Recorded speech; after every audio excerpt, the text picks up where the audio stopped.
Hi, class. I just wanted to check in with you. I finished grading exam two, so you should see your grade in the grade book now.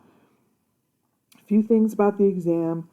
Some of you are putting decimals when it asks for integers or fractions, so it'll mark it wrong. You need to make sure you're giving the answer in the format that they're asking for, okay? Other than that, the test looked like it went really well. Her average was in the 70s. I feel pretty good about that, and I hope that you got a score that you're happy with. Um, One more thing to think about is study sessions with Min. Now, she has study sessions available.